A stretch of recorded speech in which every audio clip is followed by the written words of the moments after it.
Añoranzas de electricistas, de Víctor Manuel Sánchez. La historia de los electricistas nos permite encontrar una trayectoria política de su presente.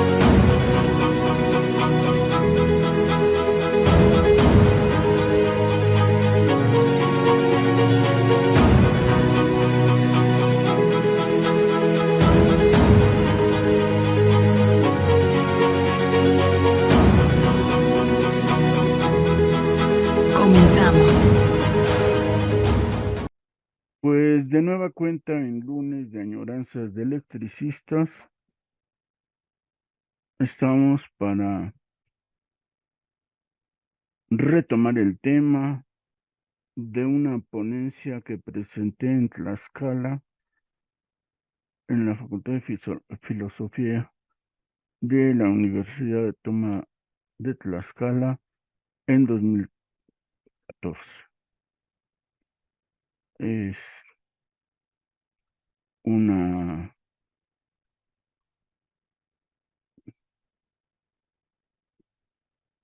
ponencia que tratamos el tema de la situación en que se encontraba el SME en esa época, y la ponencia la titulé El dilema de la extinción del uso y fuerza del centro. Y entre paréntesis puse SME, inexistencia o resistencia. Y entonces he comentado que yo no iba a tratar el tema de la extinción a estas fechas, pero esta ponencia la elaboré en 2014, así es que ya puedo con gusto decir que el tema ya lo escribí, no es de ahora y por tanto podemos tratar. Agradeciendo como siempre a Radio ESME el apoyo de todos los compañeros de ahí, de Nate y de el técnico profesionista trabajador Iván Hernández. Pues sí, entonces la cuestión es bastante clara, ya lo dijimos. Les ruego, por favor, vean la del lunes pasado. Solo quiero señalar dos cosas muy elementales. Fue un golpe de la burguesía financiera y electricista, aprovechando, presionando, impulsando al Estado de ese momento, porque participan todos los aparatos de Estado. Se tomó en cuenta a los 5 gobernadores. Es un golpe de quien se quiere apropiar de la industria eléctrica mexicana. Lo que ellos llamaron abrir el mercado eléctrico. Y no es una decisión del borracho de Calderón. Es grave, muy grave, decir que es una decisión tomada por un borracho. No podemos decir eso. No entendemos quién es el enemigo y peor, puede hasta suponerse que si ese día no se emborracha, no hubiese pasado nada. No, es un golpe de la clase burguesa en contra, curiosamente, de una pequeña fracción del proletariado, no la decisión de un borracho. Debemos de aprender, de comprender, de hacer el análisis político, concreto del suceso histórico. Es probable que nos cueste más trabajo entender y de eso se trata, que hagamos estas añoranzas para que podamos comprender los procesos históricos y no la simpleza de un borracho enojado contra un secretario general o contra un sindicato. De eso se trata, se trató y se trata este asunto de la extinción. Y también por eso al ESME le ha costado tanto trabajo volver a surgir en esta lucha. Bueno, el siguiente tema de la ponencia se llama la extinción, las contradicciones de la extinción. El golpe de clase de la burguesía contra el proletariado se realizó en forma drástica a un solo grupo de proletarios, de obreros, del Sindicato Mexicano de Electricistas. Ese es el objetivo: detener, contener y desaparecer a los electricistas. Como se decía, la forma es el fondo.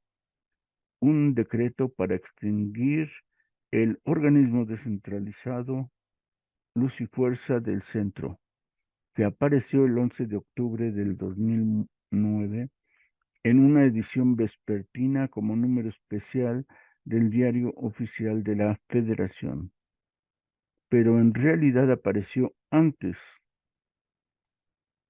como está en el documento publicado por Presidencia, después de la intromisión de todas las instalaciones sustantivas consolidadas de la empresa para detener las labores de quienes en ese momento realizaban su turno, impedir el inicio de las mismas el día planeado para el golpe burgués. Hubo los comentarios de impedir las posibles reacciones de los sindicalistas.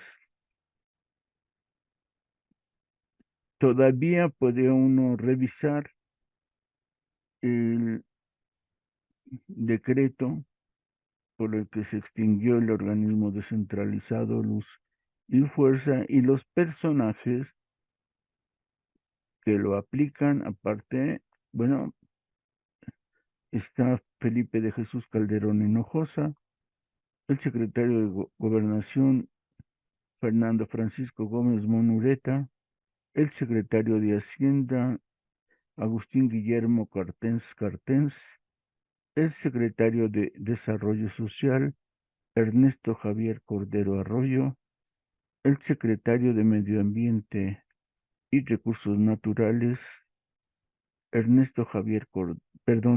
Juan Rafael Elvira Quesada, la secretaria de Energía Georgina Yamlet Kessel Martínez, el secretario de Economía Gerardo Ríos Mateos, el secretario de Agricultura y Ganadería y Pesca Francisco Javier Mayorga Castañeda, el secretario de Comunicaciones y Transportes Juan Francisco Molinaro Urcasitas, el secretario de Función Pública Salvador Vega Castillo y el secretario de Trabajo y Previsión Social Javier Lozano Alarcón. Estos son los que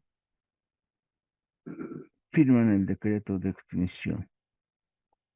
Y las bases para desincorporar el organismo descentralizado de Luz y Fuerza lo firmó la secretaria de Energía Georgina Yamel Kessel Martínez. Así es que son estos y pues podríamos decir eran más de uno los borrachos. Pero insisto, es todo el gabinete legal, junto con algunos funcionarios del gabinete económico. El decreto, insisto, aparece en la edición matutina de aquel día, permitiendo, ordenando a las Fuerzas Armadas, a granaderos, a policías, a los militares, a marina, todos vestidos de civiles. Entraron y coparon todas las instalaciones. Su desarrollo implicó un programa aplicado desde días anteriores, por lo menos una semana o dos, incluso porque el gabinete que lo firma, suponiendo en una reunión para la muerte súbita, cosa fortuita o cosa mayor, para entregar las instalaciones de Luz y Fuerza y Comisión Federal de Electricidad, entre de inmediato este en comodato al SAE para la realización del organismo y en forma simultánea impedir se aplique la reinserción laboral como patrón sustituto. No hay, según las acciones aplicadas en el decreto de extinción, traspaso o apropiación de instalaciones de las funciones de Luz y Fuerza al Fondo, a Comisión Federal de Electricidad. Es un plan muy bien armado, un programa aplicado en tiempo y forma. La extinción aparece, insistimos, en la edición matutina, y en la vespertina aparecen las bases para el proceso de desincorporación del organismo de Luz y Fuerza del centro. Por cierto, tiene su antecedente interventor como requisa con un matiz diferente al de los años anteriores, en que año con año se elaboraba siempre la requisa cuando se daba la revisión contractual o incluso la revisión de salario. Se imponía la intervención en la empresa. Siempre, cada año aparecía esos decretos en el diario oficial de la Federación. Son las normas, o si se prefiere, son los documentos legales en que se pone la extinción. Son los mismos y esos mismos elementos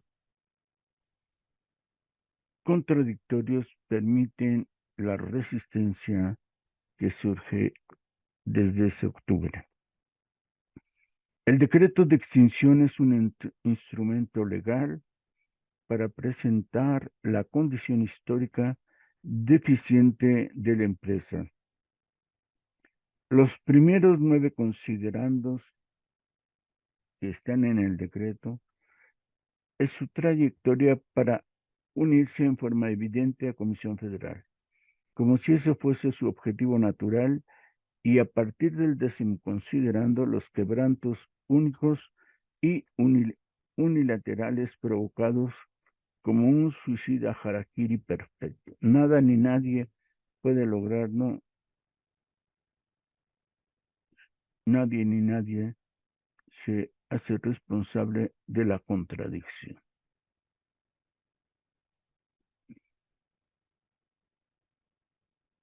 Eh, por ejemplo, que los costos de Luz y Fuerza del centro casi duplican a sus ingresos por ventas. De 2003 a 2008 registró ingresos por ventas de 235.738 millones de pesos, mientras que sus costos fueron 433.200 millones de pesos. Que el organismo registra un pasivo laboral de 240.000 millones de pesos, de los cuales solamente 80.000 millones corresponden a trabajadores en activo y 160.000 millones al personal jubilado.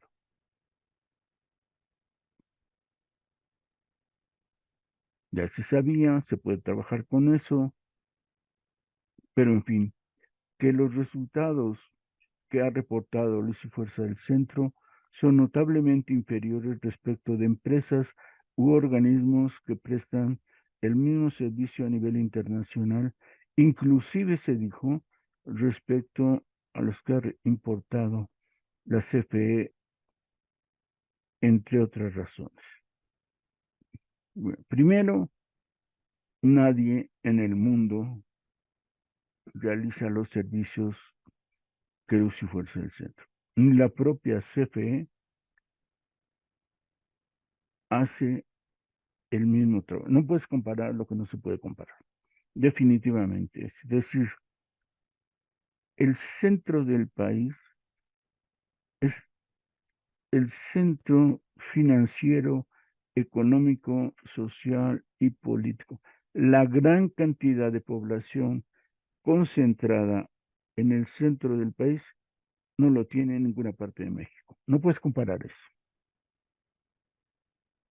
Entonces, pero bueno, lo comparan con tal de disque mostrar los quebrantos de Luz y Fuerza, pero no se puede hacer definitivamente. Las pérdidas evidentemente son las grandes pérdidas porque, insistimos, es un conglomerado de población increíblemente concentrado y mayoritario. Por ejemplo, se dijo, en 2008 Luz y Fuerza perdió 32.5 de la energía que compra y genera para vender. El valor estimado de las pérdidas ascienden a 25,000 millones de pesos, lo que representa el 52% de los ingresos totales. Y uno dice, evidentemente, Comisión Federal le vende muy caro la energía a Luz y Fuerza.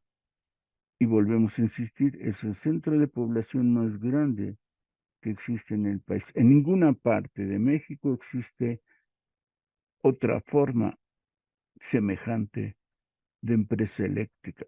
Y además, con una acotación, en este centro de población es donde existe la mayor cantidad de vendedores ambulantes y de negocios, como ellos les quieren decir, no registrados, ilegales. Por supuesto, en el centro del país, como en todo México, existen muchos mexicanos que han encontrado la manera de vivir y sobrevivir y efectivamente se roban la energía eléctrica para subsistir con sus negocios, incluso con sus habitaciones. Se sabe de eso de antemano. A mi manera de observar las cosas, en realidad es un subsidio social que se entrega a tanto trabajador informal que le llaman, pero se conoce y se sabe. Y gracias a ese subsidio, perdón, ha subsistido un montón de trabajadores informales, de vendedores ambulantes. Entonces, no puedes comparar. Otro asunto era, en el mejor de los casos, los costos unitarios de las obras que ejecuta Luz y Fuerza del Centro son 176% superiores respecto a los costos de CFE. Volvemos a lo mismo, instalar una subestación en el centro de la capital no se corresponde para nada en cualquier lugar de CFE, ni Querétaro, ni Monterrey, ni Guadalajara, por más que se le quiera comparar, son semejantes al centro de la República. Es una contradicción evidente que estos sean los argumentos que se dieron en el decreto de extinción. Todos son contradicciones, todos son errores, se comparan cosas que no pueden ser comparables. La administración, como vemos, en forma unilateral, hace tretas hace de las suyas, convierte lo incomparable en comparable y va contra de las leyes del desarrollo social y económico que se implantó en la capital, en el centro del país. Aunque depende de CFE y de las Secretarías de Energía, de Economía y de Hacienda, pero sobre todo del Poder Ejecutivo, Felipe el Pequeño unilateralmente se aísla. Determina que sus deficiencias, no solo propias y sin antecedente alguno, este programa, este mantenimiento de la política económica en compañía de luz, fue elaborada por la Secretaría de Energía, aprobada por Felipe el Pequeño, como las tarifas por la Secretaría de Hacienda. Nada de lo realizado por Luz y Fuerza está determinado en forma exclusiva o unilateral por Luz y Fuerza. Tres cuestiones elementales. A los organismos públicos como a las empresas estatales, Hacienda le retiene todos sus saberes y a cambio de ello les otorga un presupuesto. Es decir, con ello les limita todo, especialmente su capacidad de invertir. Entonces, el organismo Luz y Fuerza está determinado por el presupuesto de Hacienda. No son los trabajadores los que hacen y deshacen suyo el presupuesto. Es Hacienda quien lo determina. Les limita, es más, el presupuesto dice cuánto de esto se invierte y cuánto no. Si dicen que invertir es 10%, es 10%. Los pasivos laborales son históricos, pero si los presupuestos les limitan, en efecto, se convierten en un lastre. Luz y Fuerza compraba más del 90% de su energía a Comisión Federal a precios caros y se les obligaba a Luz y Fuerza a venderla, distribuirla o comercializarla a tarifas por debajo de ese precio. Es decir, ahí ya estaban en desfalco, ahí ya debían, la deuda crecía gracias a esta compra de energía a Comisión Federal. De esta manera, siempre se vivió con deuda de CFE. Incluso la situación crítica financiera atribuida a Luz y Fuerza, comparando los números negros de aquella, olvida que se le habían transferido a CFE más recursos, sino además se le había condenado la deuda de dineros del presupuesto otorgados por Hacienda. Es decir, durante una década a CFE se le condenó la deuda, la absorbía Hacienda, en tanto que la deuda de Luz y Fuerza se le mantuvo de manera crítica. La ineficiencia financiera y operativa recomienda su extinción, cuestión propuesta el 29 de septiembre por la Secretaría de Economía.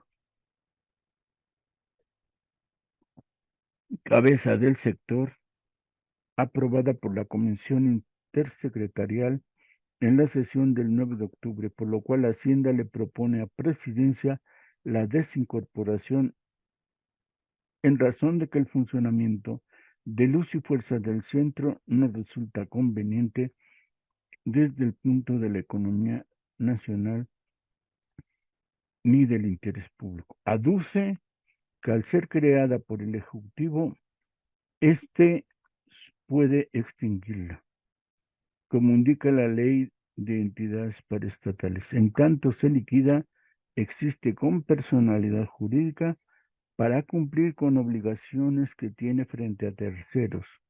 El organismo liquidador será el SAE, por lo que éste respetará los derechos de los trabajadores por ley y por contrato colectivo. Estos son los considerandos del decreto, que tiene 7 artículos y 3 transitorios.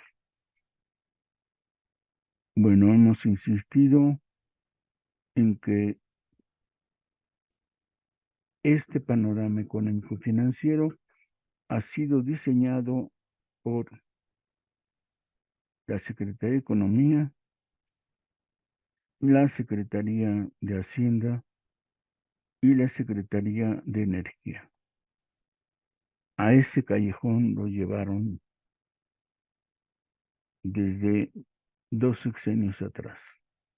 En el segundo, considerando, Hacienda y Energía otorgarán los recursos necesarios al SAE, al Servicio de Administración y Enajenación, presupuestados. Tiene todos los recursos. Los bienes de luz y fuerza seguirán prestando los mismos servicios. Y entonces no ha desaparecido.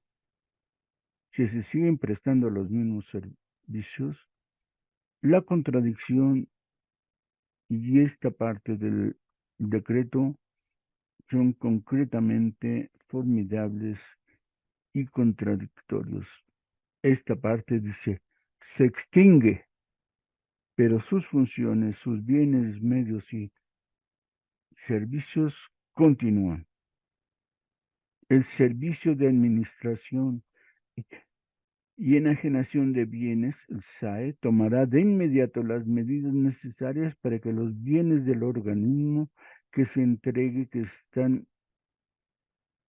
a efectos a la prestación del servicio público de energía eléctrica en el área geográfica en la que hasta antes de la expedición del presente decreto venía prestándolo luz y fuerza del centro, así como los demás necesarios para dicho servicio sean utilizados con ese fin, conforme a los dispuestos de la Ley del Servicio Público de Energía Eléctrica. Es decir, volvemos. Seguirá todo igual, pero lo hará el SAE.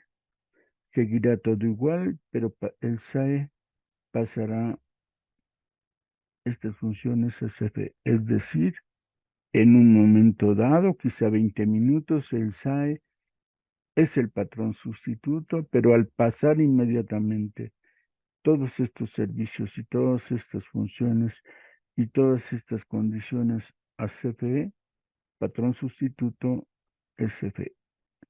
Se extinguió de letra, pero todas las plantas, todos los cables, todos los medidores siguen funcionando como antes.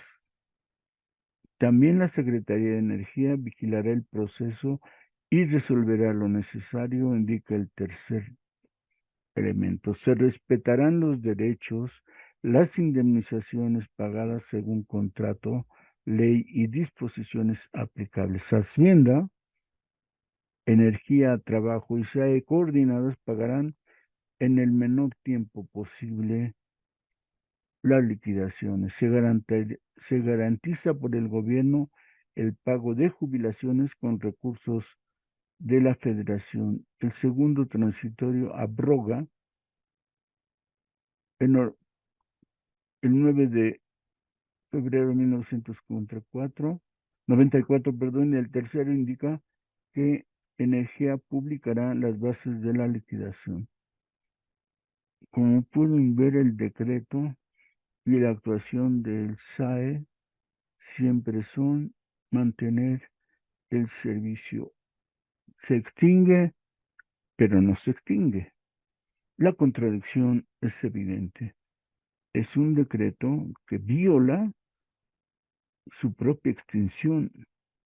Es un decreto que demuestra que quien realice todas sus funciones, insisto, durante 20 minutos, quizá 1 hora, el SAE es el patrón sustituto.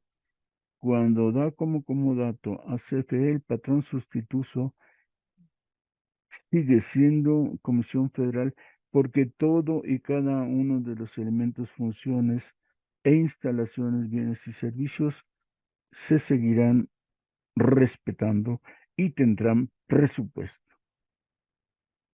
En todo momento se evita cualquier mención a liquidaciones, pues al momento no había renuncia.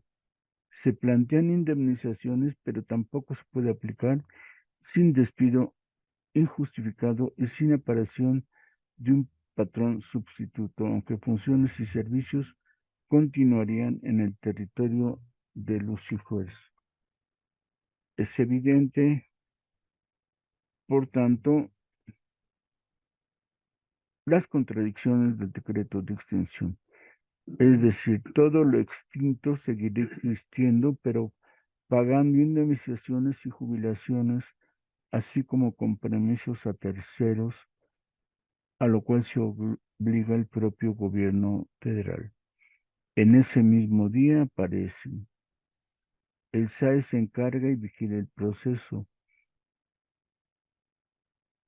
Todo lo de luz y fuerza subsiste para continuar haciendo lo mismo. Decía lo siguiente: tomará de inmediato las medidas necesarias para que los bienes del organismo que se extingue, que estén afectos a la prestación del servicio público de energía eléctrica en el área geográfica en la que hasta antes de la expedición del decreto de extinción correspondientes venía prestando luz y fuerza del centro. Es decir, los activos no requeridos serían enajenados, pero los activos que se necesitan para la prestación del servicio seguirán ejecutando el servicio. El decreto extingue, pero no extingue. El decreto convierte al SAE en lo fundamental. El SAE elabora un plan estratégico e un inventario entregando mensualmente sus avances. En el quinto informe procederá a liquidar a los trabajadores, en el quinto elemento, a los trabajadores, a todos los trabajadores, participando la Junta Federal de Conciliación y Arbitraje con presupuesto federal. Las pensiones serán aprobadas por la Secretaría de Energía, sometidas a opinión de Hacienda y de Trabajo. En fin, el SAES liquida y se encarga de todo. Como recordamos, las liquidaciones se ofrecieron de inmediato y por eso insistimos, es un plan elaborado estratégicamente, no en la cabeza de un borracho. Elaborar, por una parte, los 44,000 liquidaciones contadas a pie juntillas, de tal manera que cumplan con todos los requisitos de ley, se tuvo que hacer desde tiempo atrás. Tener las 22,000 jubilaciones para seguirse pagando cada semana, cada 15 días, necesitaba tener todos los presupuestos, todas las operaciones del tabulador, de trabajadores en activo y de jubilados, haberse trabajado a pie juntillas desde por lo menos tiempo atrás, unas 2, 3 semanas, incluso sabiendo dónde se iba a operar esta entrega de cheques. Como podemos observar, las contradicciones entre el decreto de extinción, entre los documentos mismos, como la separación de los bienes, entre los mismos elementos que están escritos, es evidente. Los conceptos tienen algunas, por ejemplo, jubilaciones o pensiones, liquidaciones o indemnizaciones, así como los entes responsables. En general, El gobierno federal asume como el único responsable y ejecuta sus compromisos a través de sus instituciones. La liquidación mantiene vivo el organismo extinto, pues debe ser completada toda la extinción. En tanto no se liquide completamente, el organismo se mantiene vivo, existente. Los servicios en el territorio y sus funciones subsisten, siguen existiendo y por tanto, al cumplirse en el mismo territorio las mismas funciones, existe el patrón sustituto. Está en la ley. Solo su propia contradicción demuestra estos errores. Cuando se indica el esquema de indemnización laboral voluntario, así queda, así se propuso y así se solicitó, pero se aplicó la renuncia disque voluntaria, haciéndola obligatoria. Es evidente que todos, ante esta completa acechanza del poder burgués al servicio de la burguesía, del poder del Estado al servicio de la burguesía, se está haciendo obligatorio lo voluntario. La extinción propone seguir funcionando con lo extinto. Renuncias a sus derechos laborales, lo que no puede ser renunciado, para aplicar los derechos, lo cual indica el contrato colectivo y la ley correspondiente. No están renunciando voluntariamente. La presión del gobierno los obliga a renunciar.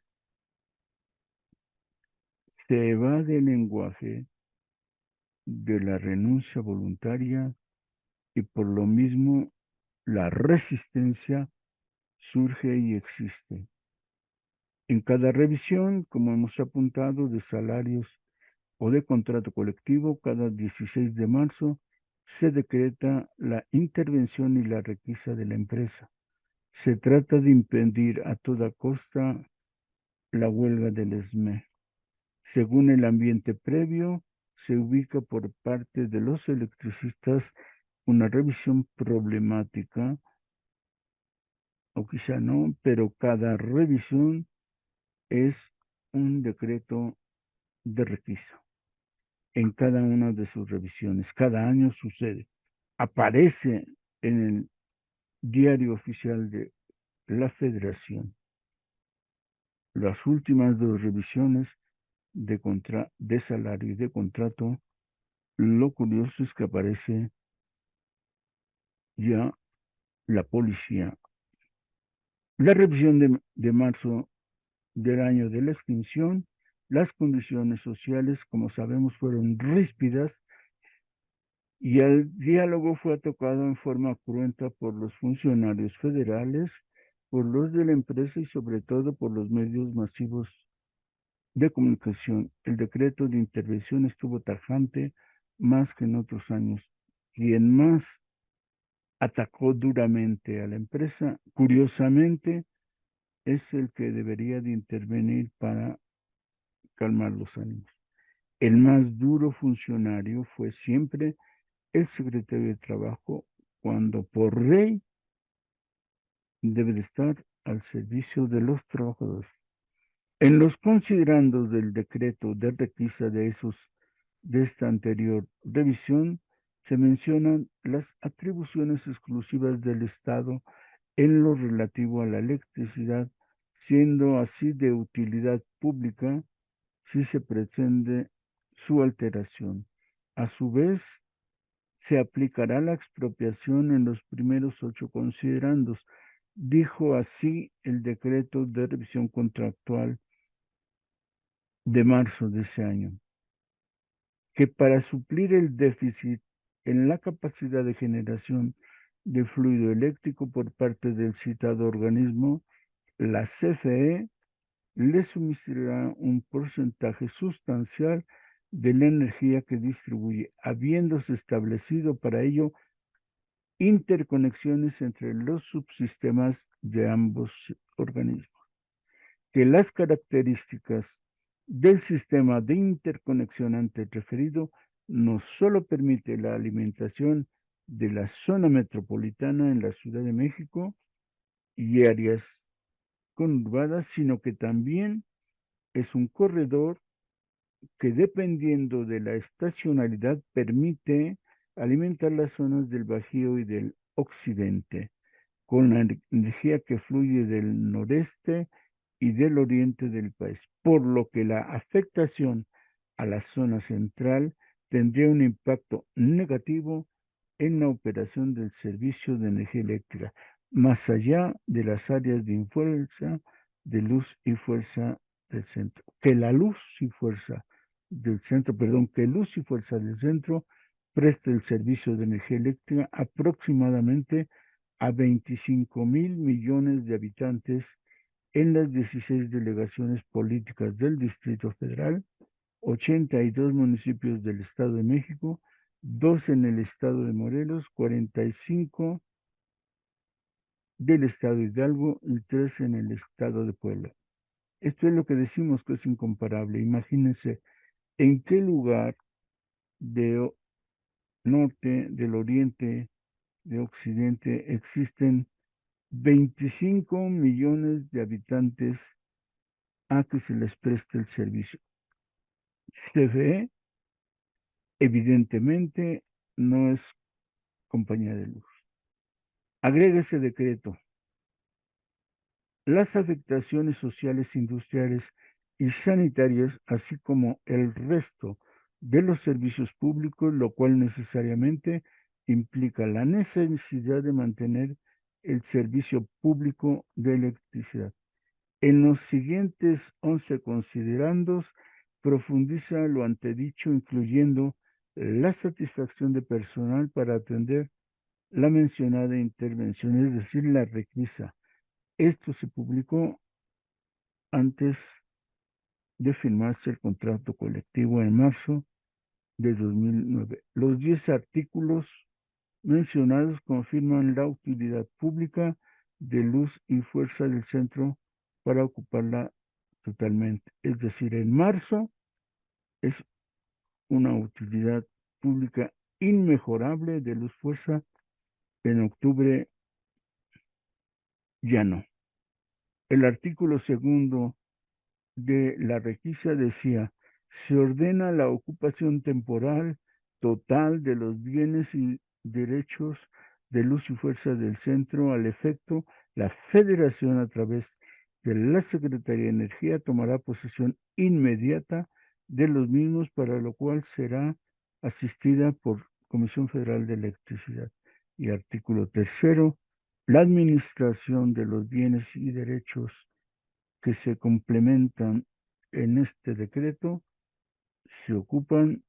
quedará a cargo de un administrador general que tendrá las facultades más amplias que en el derecho corresponden a un apoderado general y que sean necesarios para el desempeño de su comisión. Este decreto de marzo 16, con la revisión del contrato colectivo, es muy diferente de todos los que se habían elaborado cada 2 años cuando se daba la revisión del contrato colectivo. En la requisa es una ocupación temporal. Se aplica en forma directa el patrón sustituto con CFE, que es la que se hace cargo de que se cumplen las funciones de luz y fuerza del centro. Es y era lo cotidiano. Cuando el decreto de extinción fue lo primero notable, evita la palabra y se evita la posibilidad del patrón sustituto. Comparando este decreto de requisa de marzo, se ve que el objetivo era aniquilar al ESME. En el segundo apartado vemos qué sucede al interior del sindicato. El sindicato en conflicto, le titulé. Como ha sucedido en varios momentos de la historia del sindicato, sus encrucijadas proponen acciones que le permitan generar alternativas especiales, en este caso, en menos de 24 horas. Una parte importante se formó en torno a la Asamblea General Permanente, Asamblea General Extraordinaria Permanente, con el objetivo de resistir los embates de Felipe el Pequeño, lo cual a la fecha sigue sesionando hasta resolver el problema de fondo entonces propuesto: sostener al ESME y el regreso al trabajo. Esa fue la orden del día. Y esto está escrito, recuerden, en 2014. Y la Asamblea General Extraordinaria Permanente hasta ese momento sigue funcionando. En ese orden del día se reanudan sus sesiones con los temas: la extinción de luz y fuerza del centro, discusión y acuerdos, alternativas para ello. Las sesiones de la misma se reanudan en cuanto los avances favorables o no se presentan ante el conflicto. Es justo el conflicto lo que le da la fuerza a la resistencia. En ellas se han aprobado innumerables marchas, mítines, las comisiones para ir al extranjero, las 2 huelgas de hambre que les permitió, como en el caso de la segunda huelga, reabrir una mesa del diálogo y acuerdos con la Secretaría de Gobernación. La resistencia, asimismo se llaman estos electricistas, en este movimiento que les ha permitido mantener vivo el conflicto por 5 años. Su fuerza está en sostener distintas líneas para negociar el regreso al trabajo y evitar la renuncia voluntaria a su propio trabajo. Debemos de reconocer 2 cosas. 2 asuntos mantienen al ESME, que le brinda su propio estatuto, sus propias características. Al elegir a la mitad del comité, cada año, la mitad del comité es legal y está vivo. No necesita, como luego se dice, de toma de nota. La mitad del comité central estaba, como luego decimos, vivito y coleando. No hay problema. Al haber agregado como trabajadores, como miembros activos del sindicato a los jubilados, más de 22,000 jubilados mantienen en vigor al sindicato. Son miembros activos del sindicato. No tiene problema legal. El asunto de la toma de nota bien pudo haberse dejado de lado, porque hay medio comité reconocido por la autoridad del trabajo y la totalidad de los jubilados reconocidos por ley, porque el decreto de extensión decía se van a cumplir los derechos con ellos. Es decir, para mantener vivos el contrato colectivo, la sección relativa a varios artículos del contrato colectivo lo mantienen vigente con los jubilados. 5 años, 4 los que fueren, los jubilados mantienen el nombre del ESME, porque en 1956 se les decretó, se creó en los estatutos la figura de los jubilados son miembros activos del ESME. Por tanto, el ESME no pierde calidad ni fuerza a través de los jubilados. Y Con lo relativo al decreto, también se mantienen vigentes, porque mientras no renuncien voluntariamente esos 16.500, mantienen vivo al ESME. El golpe burgués, por supuesto, quebró al sindicato en 2/3. La mayoría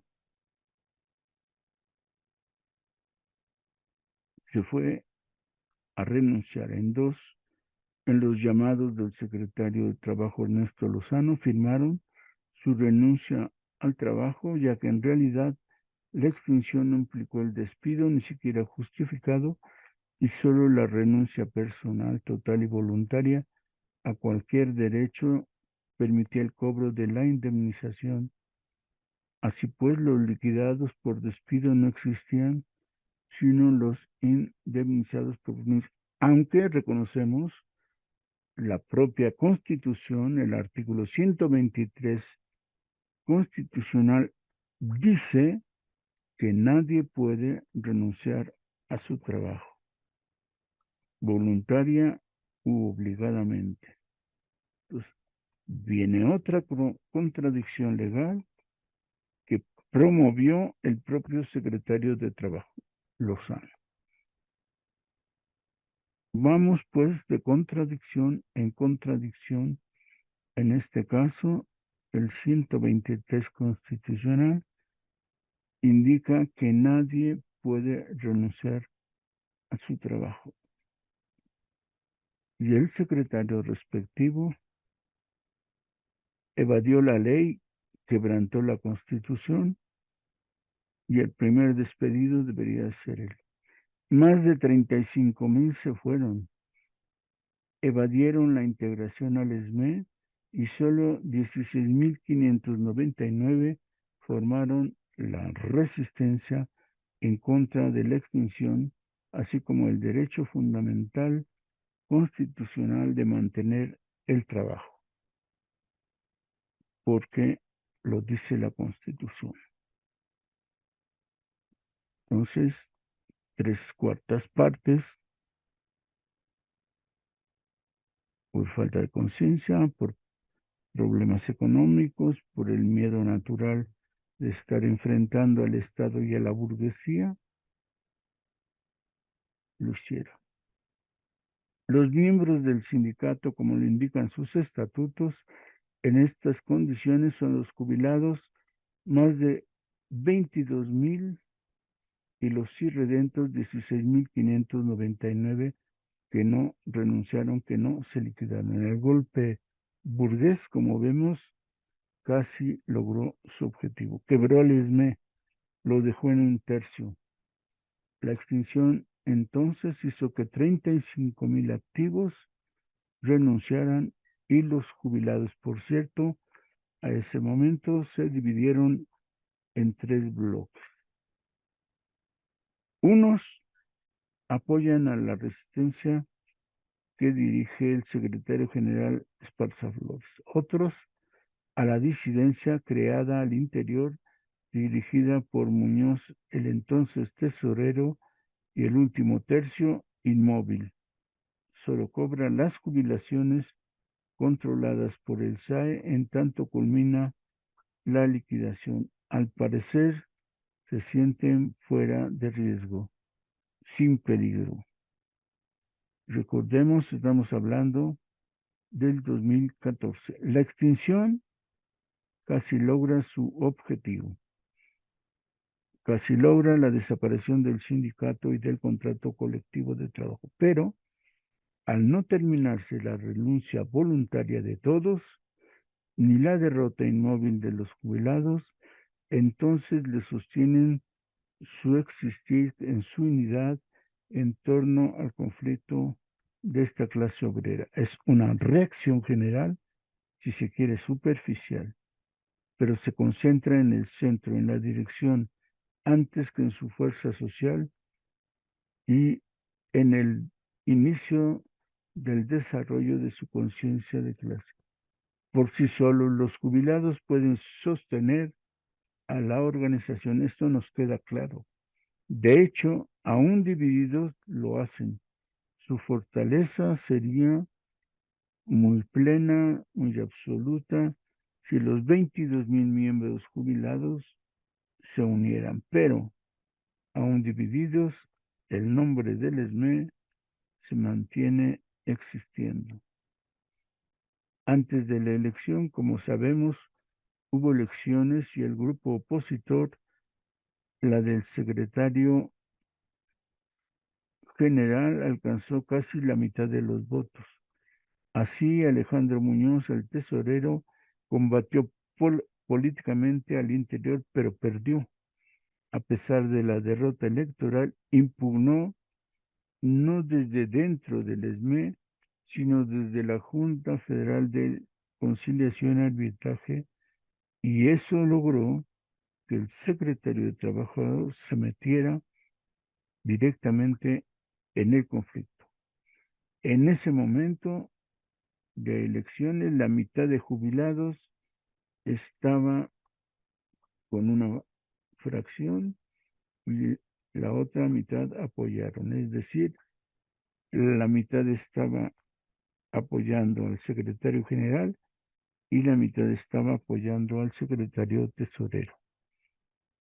Sin embargo, de todos modos, la mayoría de todos los integrantes votó por Esparza, una mayoría de activos y de jubilados.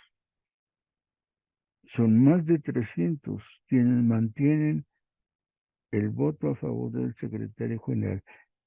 En el momento crucial, unos fueron con Lozano, el secretario de Trabajo, otros fueron a sus instancias sindicales.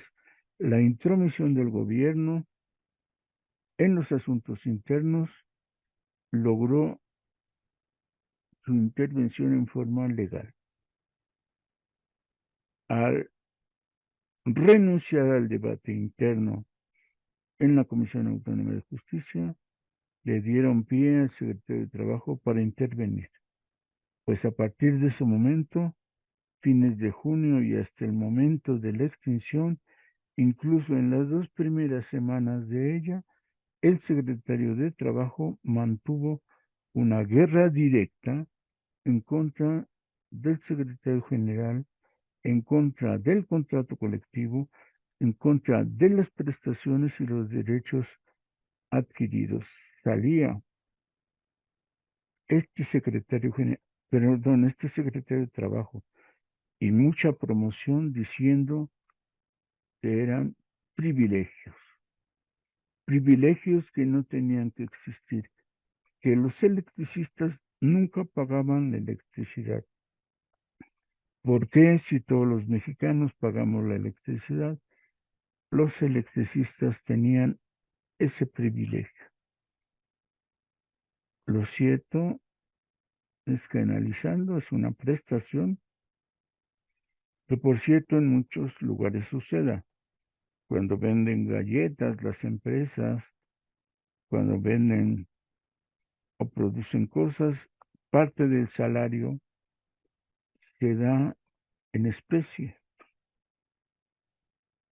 En compañía de luz, el punto es que esa especie se llama electricidad y parte del salario se les da en especie. En fin, el ataque de que no puede atacar por ley, pues siempre directo, público, notorio y evidente. El secretario de Trabajo no actuó como secretario de Trabajo y Previsión Social, sino como uno más de la burguesía financiera, de la burguesía eléctrica. Desde octubre del 2008, las filas de los jubilados ya mostraban su división. En la elección de la Comisión de Trabajo se propició con la aparición de una planilla dirigida por Durán Aguirre, que acusaba de mal manejo de cuotas al secretario general y su insistente crítica al monto de las cuotas sindicales. Retornar al 1.5 y no al 3% señalado en el estatuto como se había propuesto en una asamblea presupuestal del 2008, solo para construir el nuevo edificio sindical. Es decir, Durán Aguirre aprovechó el aumento de la cuota al 3%, aunque sí tendremos que decir el 3% está marcado en el estatuto. Sin embargo, Durán Aguirre aprovechó y empezó la crítica y el ataque a partir del aumento de la cuota sindical. Las críticas, para enero, las críticas sobre la cuota sindical se habían fortalecido. Cuando se llega el tiempo de proponer y registrar planilla para las elecciones generales, aparecieron estas dos planillas,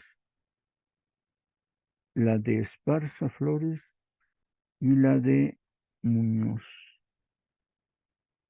ambos para obtener la Secretaría General. La naranja, la planilla naranja denominada Transparencia Sindical, no tuvo programa ni propuestas, solo ataques directas al secretario general y solo la lucha por el retorno de las cuotas sindicales al 1.5%. Fue su única estrategia, crítica al secretario general, crítica al uso de los fondos y llegó a decir que crítica a la riqueza inexplicable, sin programa, sin nada más que el ataque personal, ni siquiera el ataque a todo el comité. Solo él, por parte de Unidad y Democracia Sindical, mantuvo el proyecto en contra de la privatización para lograr la reestructuración y la modernización de la empresa y la unidad total por el SME. Me temo que de nueva cuenta, bueno, veo el siguiente párrafo.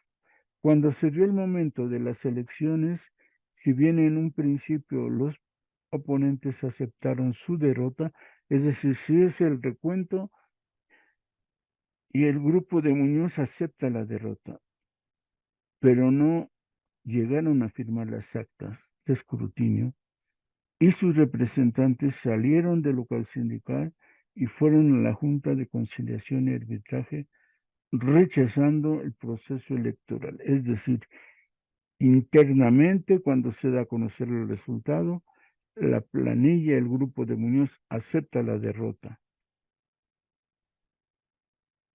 No se les obligó o no se le quedaron a firmar cuando era el momento oportuno de que aceptando la derrota firmaran las actas de escrutinio.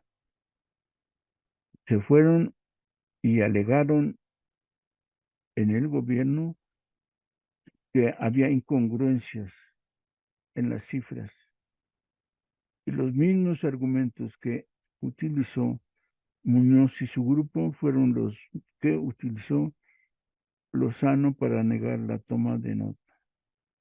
La incongruencia fue notable. La Junta jamás dictaminó y sin embargo Lozano, el secretario de Trabajo, usaba los mismos argumentos para desacreditar el proceso. Bien, ahora sí, les digo, se me acabó el tiempo, así es que agradezco a todos ustedes que estén, ay, perdón, que hayan estado en esta añoranza de electricistas y nos vemos el próximo lunes en otra añoranza de electricistas. Muchas gracias. Hasta la próxima añoranza. Gracias.